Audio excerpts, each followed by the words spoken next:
Hello नमस्कार दोस्तों, मैं हूं प्रशांत सिंह और आज हम बात करेंगे आरएएमसी इंडियन राष्ट्रीय मिलिट्री कॉलेज, ठीक है, देहरादून। और हम इसमें डिटेल में जानेंगे कि आपको इसमें एडमिशन कैसे लेना है, ठीक है, और फीस स्ट्रक्चर क्या होगा और एज कितनी रिक्वायरमेंट है। तो देखो, सबसे पहले ये साल में 2 बार एग्ज़ाम होता है। ओके, एक बार जून में होगा, एक बार दिसंबर में होगा। और जो क्लास के लिए आपको एडमिशन मिलता है वो क्लास 8th में मिलता है। लेकिन क्लास 8th में आपको एडमिशन मिलेगा, इसका मतलब जो बच्चा है वो 6 या 7th में पढ़ता होना चाहिए। अब ऐसा कैसे? कई पेरेंट्स होते हैं वो मुझसे बोलते हैं कि सर बच्चा तो अभी 4th में है, 5th में है, अभी हमारी एमसी तो क्लास 8th में जाके एग्ज़ाम होगा। नहीं, 8th में जाके एग्ज़ाम नहीं होता, क्लास 8th में एडमिशन होती है। एग्ज़ाम तो उससे पहले ही हो जाएगा। क्लास 6 वाला बच्चा भी जो लास्ट में दिसंबर के एग्ज़ाम दे रहा होगा वो भी एलिजिबल होता है, ठीक है। और क्लास 7th में एक बच्चे को टोटल 3 चांस मिलते हैं। तो 2 चांस उसे क्लास 7th में मिल जाएंगे और एक चांस उसे क्लास 6 के लास्ट में मिल जाएगा। तो मतलब आपको उसे 5th या 4th से तैयारी करानी है, तब भी जाके वो एग्ज़ाम क्रैक कर पाएगा। और दूसरी बात है, इसमें एज कितनी होनी चाहिए, ठीक है। देखो, 11.5 साल से लेके 13 साल के बीच में बच्चा होना चाहिए, तभी उसकी एडमिशन होगी। प्लस वो इनके क्लासेस के बीच में लाई करना चाहिए। मीन्स अगर 6 में भी है तो भी वो एडमिशन दे सकता है, अगर उसकी एज 13.5 साल से लेके 11.5 साल से लेके 13 साल के बीच में है तो।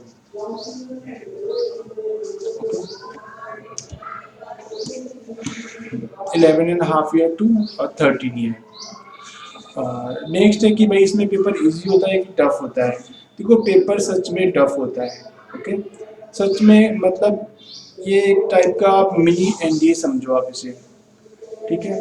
काफ़ी बच्चे एग्ज़ाम्स जो बड़ी स्टेट्स हैं वहाँ से बहुत ज़्यादा बच्चे होते हैं, जैसे यूपी हो गया, एमपी हो गया, ठीक है। जो छोटी छोटी जगह हैं, यूटीज़ वगैरह हैं, जम्मू एंड कश्मीर हो गया, या फिर अंडमान निकोबार, लक्षद्वीप, यहाँ से बहुत कम बच्चे जाते हैं।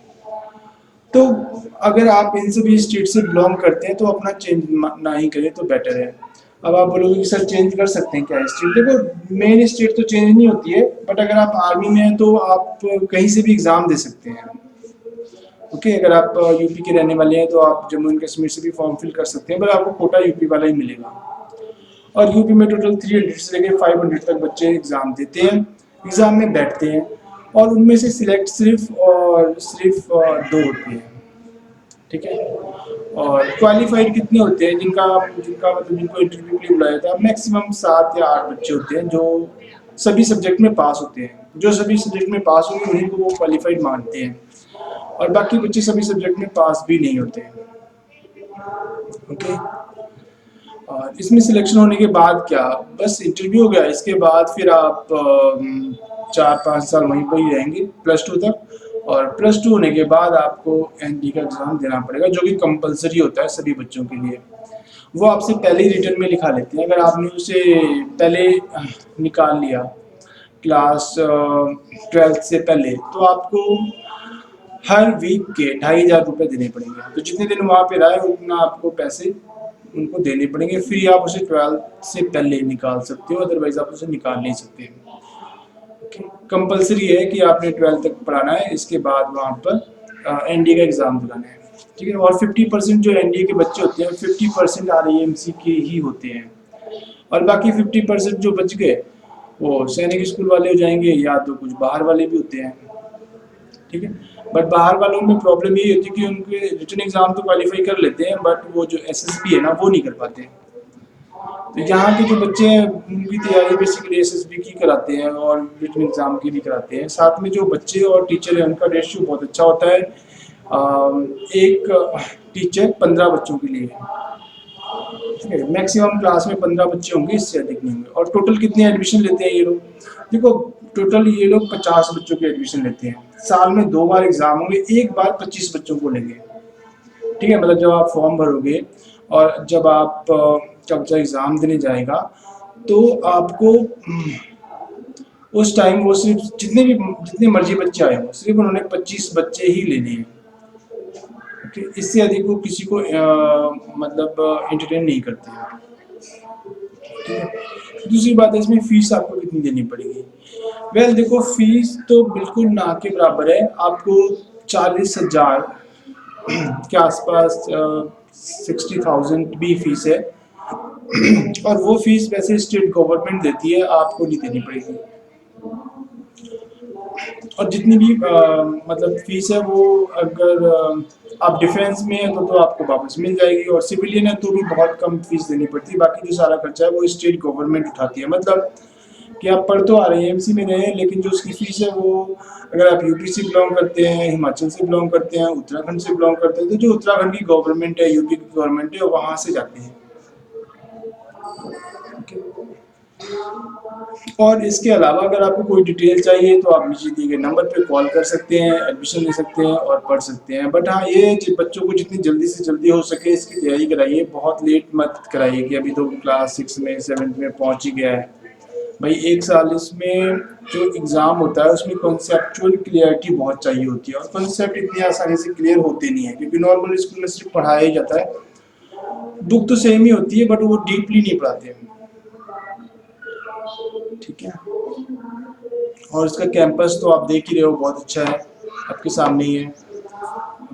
इसके अलावा हर साल एग्ज़ाम होता है, हर साल में 2 बार, और मैं आपको इसकी एग्ज़ाम की वो रिज़ल्ट भी दिखा देता हूँ। ठीक है। देखो इस तरीके से रिज़ल्ट आता है। अब इसमें इन टोटल ये 200, ठीक है, और 300 का टोटल पेपर हो जाएगा। 200 का इसमें 400 का पेपर, 200 इसमें सिर्फ मैथ के होते हैं। ठीक है। और इसमें आपको 100% 100 मार्क्स लाने चाहिए पास होने के लिए। और इंग्लिश में 175 का पेपर आता है, जिसमें 62.5 आपको चाहिए मिनिमम। अगर आप किसी भी एक सब्जेक्ट में फेल होते हैं और टोटल आपके अधिक बन रहे हैं तो आपको फेल ही माना जाएगा। मतलब अगर इनमें से किसी में भी जैसे इसमें 38 लिखा हुआ है, 30 आपकी 37 भी आ गया ना, और इसमें 200 में से 200 भी लिया है मैथ में, तो भी आप फेल ही हो गए, चाहे तो आपके मार्क्स बन रहे हो फिर भी। ओके। तो ये टोटल नहीं देखते, आपको तीनों सब्जेक्ट में पास होना मैंडेटरी है। एक में भी फेल हो गए तो वो आपको कंसीडर नहीं करेंगे, चाहे आप मैथ में जितना मर्जी अच्छा कर लो, या इंग्लिश में जितना मर्जी अच्छा कर लो, या जीके में जितना मर्जी आप अच्छा पेपर दे दो। ओके। और ये बाकी आप देख ही सकते हो इसमें ये आंध्र प्रदेश का है रिजल्ट है। इसमें से एक भी बच्चा ऊपर पास नहीं है, सिर्फ एक ये बच्चा है जो कि सिर्फ और सिर्फ जीके में पास है, बाकी दोनों में फेल है। ओके। और सिर्फ ये एक बच्चा है जो इसमें पास है। तो 32 लिस्ट है और उसमें से सिर्फ एक बच्चा जो तीनों सब्जेक्ट में पास है, पर उसका भी फाइनल नहीं है कि उसको रख ही लेंगे वो लोग। अब देखेंगे बाकी कितने लोग हैं। अभी दूसरा बच्चा, तीसरा बच्चा, वहां पर तो सिर्फ आंध्र प्रदेश को 2 सीटें मिली होंगी। ठीक है। अब यहाँ पे जिन बच्चों ने क्वालिफाई किया वो 3 हो गए, तो फिर इसमें से एक को निकाल देंगे, या बेसिकली आंध्र प्रदेश में एक ही सीट होगी तो 2 को निकालेंगे। ठीक है। जो कि पास है फिर भी निकाल देंगे।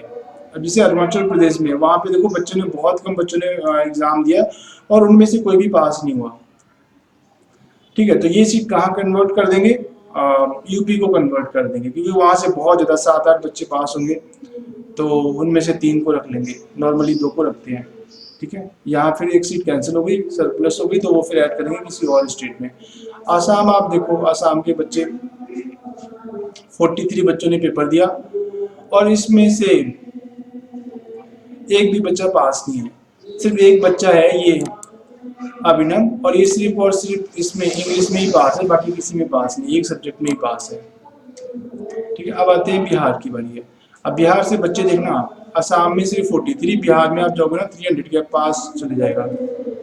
टोटल ये देखो 252 बच्चों ने एग्जाम दिया, इसमें से पास कितने हुए, पास तो इसमें सिर्फ एक ही हुआ, एक ये, 2 3 4 5 5 बच्चों ने पास किया है, जिसमें से सिर्फ दो को या एक को ही वो रखेंगे।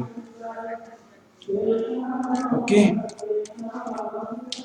सबसे अधिक मैक्सिमम जो स्ट्रेंथ जाती है ना, मतलब बच्चे एग्जाम देते हैं, वो यही बिहार हो गया, यूपी हो गया, यहाँ पे बहुत बड़े राज्य है और यहाँ पे बहुत ज़्यादा पॉपुलेशन है, तो उस हिसाब से वो लोग एग्जाम देते हैं, ज़्यादा फॉर्म्स होते हैं, पर पास तो 3-4 ही होंगे, ठीक है। और उसमें एडमिशन एक या दो को ही मिलेगी। फिर छत्तीसगढ़ आ गया, दिल्ली आ गया, दिल्ली से देखो कितने बच्चों ने फॉर्म भरा हुआ है। लगभग ये बच्चे हैं 126 इतने बच्चे हैं, और इसमें से पास कितने, 1 2 3, बस 3 बच्चे पास है। उसमें से वो सिर्फ एक को रखेंगे, क्योंकि दिल्ली एक यूनियन टेरिटरी भी है और छोटा राज्य है, तो उसमें से एक को ही रखेंगे। ऐसे गोवा में बच्चे हैं, उनमें से देखो कोई भी पास नहीं हुआ, जबकि उन्होंने फॉर्म भरा था, 4 5 6 बच्चों ने फॉर्म भरा था। ओके, तो ये सीट कहाँ पे चलेगी, कहीं ना कहीं इसको ट्रांसफर करेंगे, मैनेज करेंगे। टोटल 25 बच्चों को ही लेंगे, जैसे मर्जी हो, ठीक है। अभी वो मतलब 2-3 लिस्ट बनाते रहते हैं, पहले लिस्ट बनाएंगे, पास वालों को बुलाएंगे, इंटरव्यू कराएंगे, ठीक है। फिर उसमें देखेंगे कहाँ पे क्या क्या करना है, कौन से बच्चे के हाईएस्ट आए हैं बट फिर भी उसका नहीं हो रहा, अपने क्योंकि अपने स्टेट में उसकी कम है, तो फिर उसे किसी और स्टेट की सीट दे देंगे। ओके, जैसे गुजरात के भी बच्चे बहुत सारे हैं, वैसे गुजरात से डिफेंस में कमी आती है, फिर भी 93 बच्चों ने फॉर्म फिल किया हुआ है, और उसमें से एक बच्चा पास हुआ है सिर्फ, और उसको लगभग सीट दे देंगे ये लोग, क्योंकि गुजरात से एक बच्चा तो जाएगा ही जाएगा। ओके, अब आ गया हरियाणा। हरियाणा में टोटल कितने बच्चों ने फॉर्म भरा है इस साल 2020 में, कितने भरा था, क्योंकि अभी रिजल्ट आया है 21 में। लगभग इसमें 241, ठीक है, 241 बच्चों ने, और इसमें से 3-4 पास हो गए होंगे, काफ़ी सारे बच्चे पास हैं, ठीक है, 5-6 बच्चे के आसपास पास है। नेक्स्ट रहता है हिमाचल। अब देखो हिमाचल से भी बहुत ज़्यादा बच्चों ने फॉर्म फिल करते हैं, क्योंकि ये है ही हिमाचल में, देहरादून में, ठीक है। तो धर्मशाला हो गया, ये वो 1 2, अच्छा इन्होंने अलग अलग बनाया हुआ, देखो धर्मशाला से अलग बच्चे हैं और ये शिमला से अलग है। ओके, इसलिए से जम्मू एंड कश्मीर, जम्मू में बहुत सारे बच्चे थे क्योंकि वो, ठीक है, और उनमें काफ़ी बच्चों ने फॉर्म फिल किया हुआ था, जबकि श्रीनगर से सिर्फ 3 बच्चों ने फॉर्म फिल किया, उनमें से भी कोई पास नहीं हुआ। ओके, ये भी एक यूटी हो गई, जम्मू एंड कश्मीर और लद्दाख, ठीक है। तो यहाँ पे एक ही सीट मिलेगी, और वो भी जम्मू वाले हैं, इनको इनको ही मिलेगी, ठीक है। नेक्स्ट आ गया झारखंड, कर्नाटका, केरला और मध्य प्रदेश। एमपी से कितने बच्चे ने 2020 में एग्ज़ाम दिया था, दिसंबर वाला, तो देखो ये टोटल 175 बच्चों ने एग्ज़ाम दिया था, जिसमें से पास कितने हुए, 1 2 3 4, बस 4 बच्चे पास हुए हैं। उनमें से ये लोग एक या दो को रखेंगे, ठीक है। और फिर आ गया हमारा महाराष्ट्र। तो महाराष्ट्र में भी लगभग बहुत बड़ा स्टेट है, 200 के आसपास बच्चों ने पेपर दिया था, जिसमें से वो फिर एक को ही रखेंगे, ठीक है। 2 भी बहुत ज़्यादा होते हैं, क्योंकि आप हमारी स्टेट को काउंट कर दो तो स्टेट 28 है, ठीक है, और यूनियन टेरिटरी अलग से हैं 7, तो सीट सिर्फ 25 है। तो मतलब एक स्टेट से एक ही बच्चा जाएगा, बड़े स्टेट है वहाँ पे हार्डली कभी कभी 2 को रख लेते हैं, क्योंकि 25 बच्चे तो वैसे ही हो जाएंगे, ठीक है। अगर एक स्टेट से एक उठाएंगे तो भी 28 हो रहे हैं, तो भी वो 20, और जो यूनियन टेरिटरी है वो अलग से 7, तो वहाँ से भी, वहाँ पे भी तो पेपर हुआ है, ठीक है। बाकी पंजाब में कितने बच्चे हैं, टोटल 66 बच्चे हैं जिन्होंने एग्ज़ाम दिया था। Okay, thank you so much. और बाकी अगर कोई आपको इन्फॉर्मेशन लेनी है तो आप कॉल कर सकते हैं इस नंबर पे। फॉर्म वगैरह, इनकी अपनी भी वेबसाइट है, वहाँ से आप फॉर्म मंगा सकते हैं, ओके। और उसकी फॉर्म की फ़ीस होती है 600 रुपीज़, 650।